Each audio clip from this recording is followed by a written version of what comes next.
สวัสดีค่ะพี่น้องเพาะกันยามเด้อพี่น้องค่ะมื้อนี้กสิพาเฮ็ดกีบบักเบงนี่ค่ะกีบบักเบงตัวนี้หลายๆคนเป็นหลายๆคนยังบ่เป็นเนาะพัชชากับป้าพาเฮ็ดไปแล้วแหละบางคนก็ไว้ให้เบิ่งในพัชชากีบพับแนวใดว่าซั่นผู้เพิ่นบ่ได้เบิ่งคลิปตัดใบตองอีกก่อนใบตองยาวๆโพดพี่น้องค่ะกีบตัวนี้จะเป็นกีบสมัยใหม่เด้อบ่แม่นโบราณดอกพี่น้องค่ะนี่กีบตัวนี้จะมีมิติพับเฉียงมาแนวนี้ค่ะพับเฉียงมาแนวนี้เด้อแล้วก็พับทบกลับคืนมาใบตองนี่ให้ตั้งขึ้นเป็นแนวตั้งด้วยค่ะพี่น้องคะแนวตั้งให้บอเส้นใบตองเป็นลายแนวนี้พับเฉียงฮักกลับคืนนี่เวลาฮักเขาแย้มบนตรงกลางเขาก็อันนี้ตัวจิกไว้แล้วก็ฮักกลับคืนมาแนวนี้ค่ะอันนี้เราก็สิได้กาบออกเบ่งเป็นสันแนวนี้นี่ฝั่งนึงอีกฝั่งนึงจะเป็นแนวนี้เด้อค่ะกาบแนวนี้ก็งามคือกันพี่น้องคะบางคนถามพัชชาจีกใบตองกี่นิ้วครับพัชชาจีกใบตองกี่เซนคะความจริงค่ะพี่น้องบอกเคยวัดใช้กันกะอย่างเดียวพี่น้องค่ะแล้วพระเจ้าก็เชื่อว่าเวลาไผ่ที่ไปเฮ็ดเป็นชิ้นงานออกมาแท้ๆนะกับบ่วัดดอกพี่น้องก็ใช้กันกะคือพระชานี่แหละค่ะอันนี้กะด้วยสายตากับสิประมาณ3 นิ้วนะคะพี่น้องค่ะแต่พระชามานั่งวัดเอาไม้บรรทัดมาแทกคือช่องอื่นพระเจ้าเฮ็ดนะพระชาบ่ได้เฮ็ดอย่างนั้นเด้อพระชาสอนแบบบ้านๆพาเฮ็ดแบบบ้านๆพี่น้องค่ะให้เข้าใจแล้วก็ปิ่นริ้วนะพี่น้องค่ะพระเจ้าก็เชื่อว่าหลายๆคนเบิ่งคลิปของพระเจ้านี่แป๊บเดียวก็เข้าใจนะมันต้องมานั่งวัดจักนิ้วจักเซนแนวนั้นแนวนี้นะมันก็เป็นสไตล์การพาฮิตของใครของมันเนาะค่ะบ่ว่ากันเนาะแต่ต้องพระเจ้านี่ใช้การกะอย่างเดียวสิว่ามักง่ายก็ได้พี่น้องจ๋าเพราะเวลาพระเจ้าทำงานจริงๆพระเจ้าก็ไม่เคยเอาไม้บรรทัดมานั่งวัดพี่น้องค่ะพระเจ้าก็ใช้การกะเอาให้สมมาภาคควรเฮาอย่าคิดบักบิงใหญ่เฮาคิดกีบใหญ่เฮาอย่าคิดบักบิงน้อยเฮาคิดกีบน้อยหั่นนะพี่น้องจ๋านี่ดิวิธีพับกีบก็บ่ได้ยากแล้วเนาะเดี๋ยวพัชชาเข้ากันกาบักเบ่งนั้นมาเบิ่งนำกันค่ะพี่น้องคะคลิปจังสิบ่ยาวบัดนี้พัชชาที่พาเข้ากาบักเบ่งมื้อนี้พัชชาจะใช้ใบตอง2 สีเด้อพี่น้องเด้อเฮ็ดกาบักเบ่งตัวนี้นะคะพี่น้องคะใบตองกล้วยอ่อนนี่ก็คือกล้วยน้ำว้านะคะอันนี้เรียกว่าอ่อนพอกระเทินบ่แม่นว่าอ่อนแท้อ่อนว่าดอกพี่น้องเพราะอ่อนแท้อ่อนว่านี่กะอันตองนี่มันต้องเป็นหำอยู่นะแต่ที่มีเสียงรบกวนเข้ามาจักหน่อยเด้อแฟนพัชชาเก่าโฟมจนดึกจนดื่นพี่น้องคะเล่งเข้าเล่งให้ลูกค้าพี่น้องจังเลยเข้าพรรษา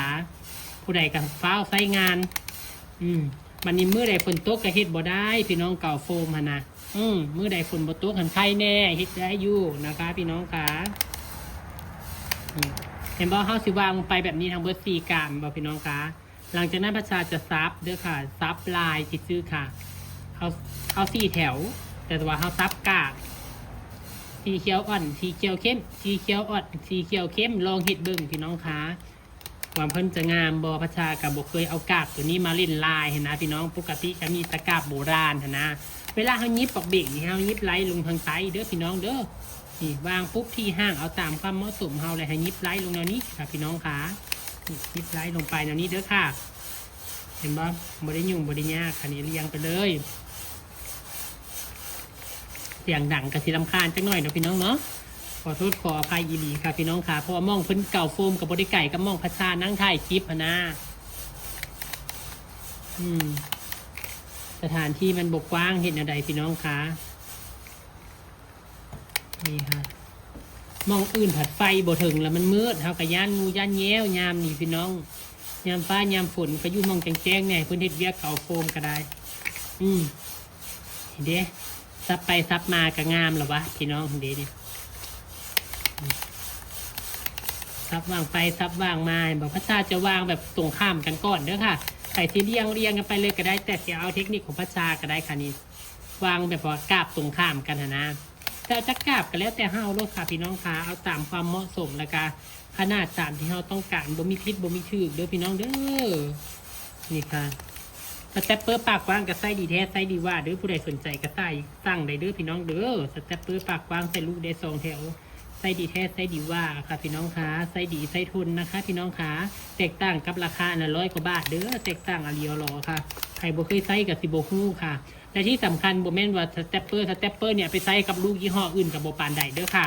ลูกสเตปเปอร์นี่ไส้ยี่ห้อ SDI หาซื้อใส่ก็ได้คำบ่อยากซื้อน้ำพัชชานะไส้ดีอะไรยี่ห้อนี้ค่ะสำหรับพัชชาเนี่ยคือโอเคเลยนะคะจากที่พัชชาเคยใช้ลูกสเตปเปอร์มาหลายๆยี่ห้อนะตอนนี้ก็เสร็จเรียบร้อยพัชชาพอแล้วเพราะใบตองอ่อนหมดแล้วค่ะ2 4 6 7 7 กาบนะคะ แต่พัชชาจะเคียนเห็ดตีนบักเบงเสร็จเรียบร้อยจังมาเบิ่งนำกันนะคะ พี่น้องคะวิธีเคียนก็เคียนแบบโบราณธรรมดาเลยค่ะพัชชาบ่ได้เปลี่ยนรัดข้อเด้อเคียนแบบง่ายๆเลยค่ะนี่ค่ะเดี๋ยวพัชชาเคียนให้เบิ่งคลิปต่อไปเดี๋ยวพี่น้องมันจะยาวจากคลิปนี้ดีค่ะคลิปนี้จะพามาทำตีนบักเบงหรือว่าเคียนบักเบงนะคะ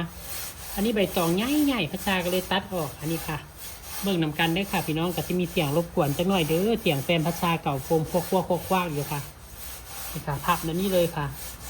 ให้ใบตองเป็นลายเส้นแนวตั้งพับให้มันตรงได้ค่ะใบตองเนี่ยมันบริตรงได้พี่น้องเห็นบ่ใบตองแท้ๆมันบริตรงแต่ว่าให้เขาพับนั่นใดก็ได้ให้มันตรงนั้นนี่ค่ะ ส่วนเกินนั้นนี่ก็ตัดออกนี่ให้มันเข้าไปทางในเห็นนะว่าให้มันโซออกมา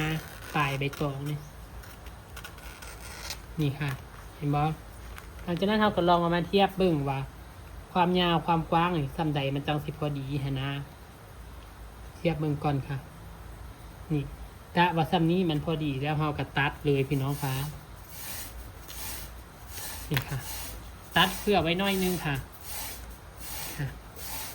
อันนี้ก็เทคนิคผู้ใดเทคนิคมันด้วยค่ะ แต่พระชาใช้เทคนิคนี้นะคะแล้วก็เย็บนี่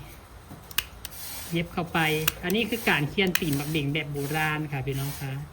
เย็บเข้าไปมันตรงกันจังหน่อยละลองเอาลงแบบนี้ได้บ่อันดีหลังจากนั้นเราก็ใช้ตะปูเสียบยึดไว้แบบนี้เสียบเข้าไปให้แน่นนะคะ พี่น้องคะนี่ก็เสร็จเรียบร้อยนะคะ ขันหมากบิงลิ้นลายกับประยุกต์นะคะ พี่น้องคะเป็นยังไงเจ้าคะสวยงามบ่คะพี่น้องคะก็สวยไปอีกแบบเนาะค่ะสีเขียวอ่อนผสมกันกับสีเขียวเข้มนะคะ พี่น้อง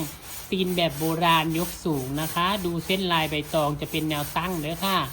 นี่สวยงามมากค่ะพี่น้องคะฝากกดแชร์พัชชาด้วยนะคะ สวัสดีค่ะ วันนี้เพิ่งทำเสร็จพี่น้องคะ